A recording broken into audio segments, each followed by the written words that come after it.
Recentemente, num vídeo aqui do canal, eu usei um termo que um seguidor fez questão de corrigir, mano. O termo em questão foi anti-vilão. Acertadamente, ele disse que esse termo não é um termo oficial para se referir a esse tipo de personagem, mas que é usado simbolicamente por muitas pessoas.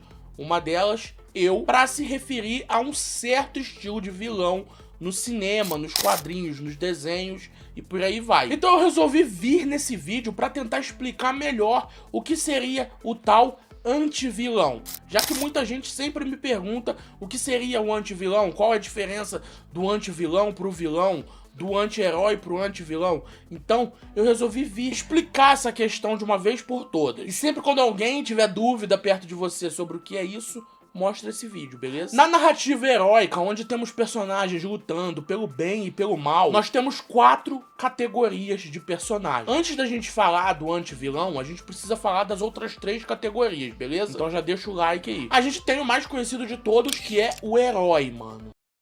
Quando consegue fazer as coisas que eu consigo, mas não faz. E aí coisas ruins acontecem. A culpa é sua. O herói é incorruptível. Ele faz de tudo pelo bem alheio, pelo bem das outras pessoas, pelo bem da humanidade, seja em escala global. Mesmo que uma tragédia pessoal aconteça com ele e que isso faça ele questionar a sua moralidade, até mesmo a sua bondade, isso não corrompe ele.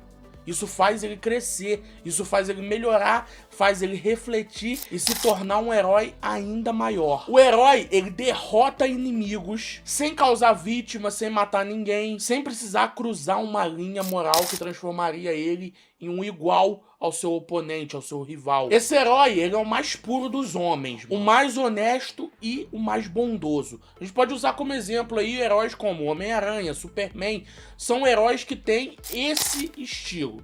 O Homem-Aranha teve uma tragédia pessoal que quase mudou a sua vida, que fez sentir raiva o suficiente para quase matar o assassino de seu tio.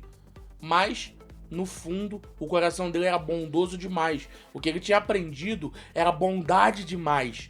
Então não tinha por que ele cruzar essa linha. A mesma coisa é o Superman, que tinha tudo, mano, pra ser um vilão. Ele tem superpoderes, ele é mais forte que todo mundo. Mesmo assim, ele decidiu salvar pessoas. Ele decidiu fazer o bem. E é por isso que eu critico tanto a HQ Injustice. O Superman, ele foi criado de um jeito para ser incorruptível. Mesmo que a Lois Lane morra, ele não vai virar um ditador maluco e sair matando até mesmo o Shazam, que é apenas uma criança. Não, talvez ele se isole do mundo, talvez ele veja que o mundo não precise mais dele, já que ele não conseguiu salvar a principal pessoa da vida dele, assim como acontece no Reino do Amanhã. Mas quando precisar dele, ele vai voltar, porque ele é esse principal símbolo de heroísmo. Temos também o segundo tipo de personagem nessa narrativa, que é o anti-herói. Consegue, você bate, e eles levantam, eu bato, e eles ficam no chão, pra sempre. Eu garanto que não retornam às ruas, e eu me orgulho disso. O anti-herói é corruptível. Ele faz de tudo pelo bem alheio, mas ele faz pelo bem alheio não por salvar pessoas, mas por punir o mal.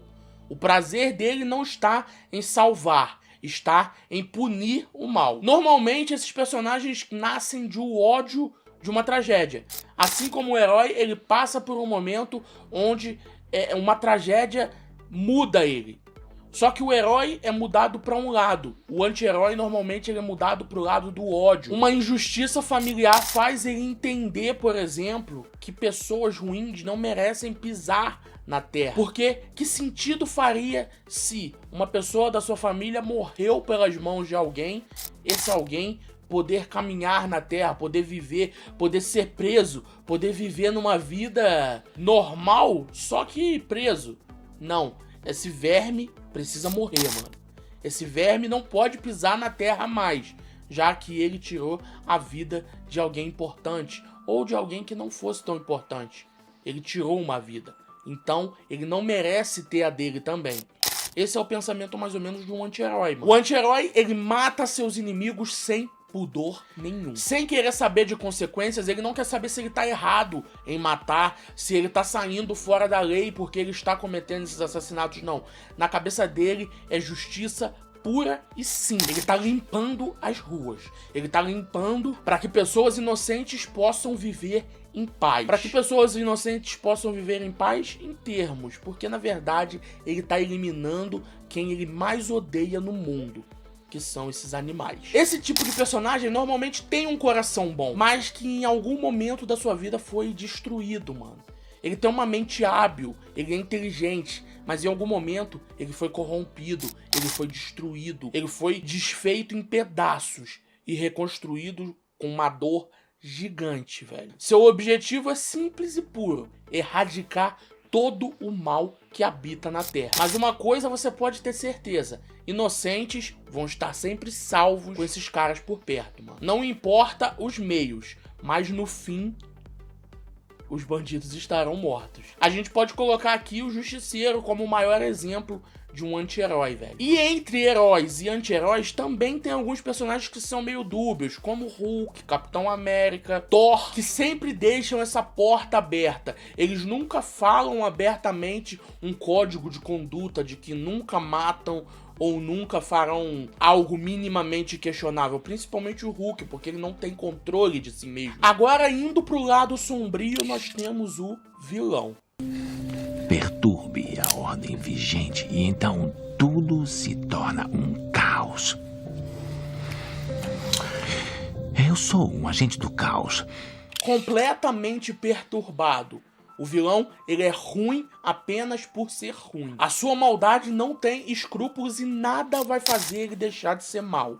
Nada mesmo. Ele impõe um objetivo e não importa o jeito que ele vai concretizar esse objetivo. A gente só sabe que o seu caminho vai ser sangrento. Não tem nenhum tipo de lealdade, de cumplicidade, não é um ser confiável. Não tem pessoas que ele tem algum tipo de carinho, algum tipo de afeto. O vilão, ele é tão ruim que o passado dele pode ser nebuloso ou simplesmente não. Ele simplesmente nasceu com o coração enfurecido. A maldade veio com ele desde o início. Eu não sei se vocês já viram um filme chamado Precisamos Falar Sobre Kevin, mas é um filme que fala muito sobre essa maldade que já nasce com a pessoa. Ele mata por motivo bobo ou não. Ele mata por motivos plausíveis ou não, mano. Seus planos são elaborados ou não.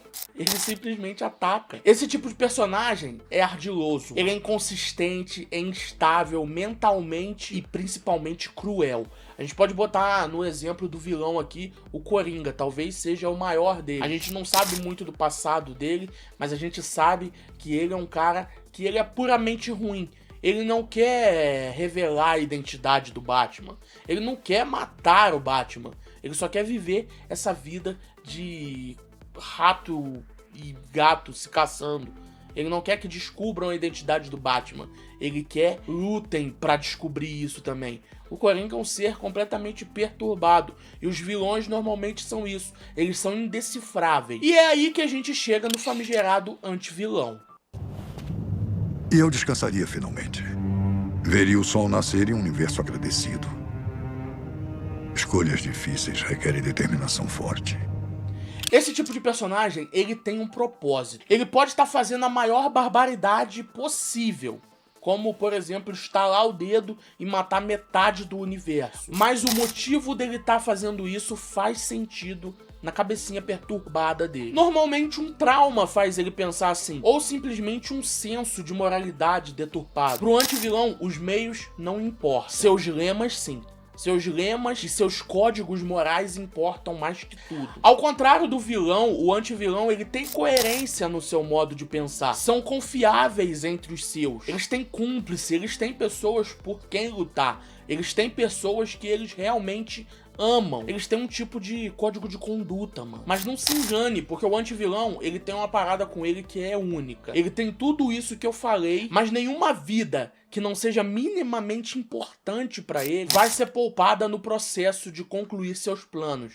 Eu coloquei o Thanos como um grande exemplo aqui, o Thanos do cinema, mas a gente pode falar disso também do Magneto, que foi um cara que ele foi a vida toda achincalhado, ele fugiu de um campo de concentração, ele passou barbaridades na mão de humanos por ser um mutante, e ele decidiu que ele iria erradicar os humanos. A luta dele contra os humanos vem de um trauma que os humanos causaram nele. De um certo ponto, ele causa empatia. Esse tipo de personagem, na maioria das vezes, ele acha que ele é o herói da sua própria história. E o seu senso de justiça normalmente justifica tudo que ele faz. Justifica seus atos, seus crimes, suas mortes. Esse cara é o anti-vilão. Assim como a palavra anti-herói, que foi se tornando popular com o tempo, a palavra anti-vilão também tem se tornado popular. E vocês podem pesquisar, tá assim no dicionário. Não se você procurar no dicionário Aurélio,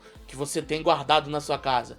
Mas nos dicionários atualizados, esses dois termos, na verdade, já estão lá. E sempre quando eu falo de anti-vilão, a galera costuma levar pra esse lado de que, não existe, explica melhor. Mano, aqui eu tentei explicar do jeito mais simples possível. E eu espero que vocês tenham gostado desse vídeo, porque foi muito legal fazer, na verdade. Então, já deixa o like aí, se inscreva no canal, ativa o sininho e dá uma percorrida aí pelo canal, porque tem muito vídeo que eu acho que vocês podem gostar, beleza? Então, até a próxima.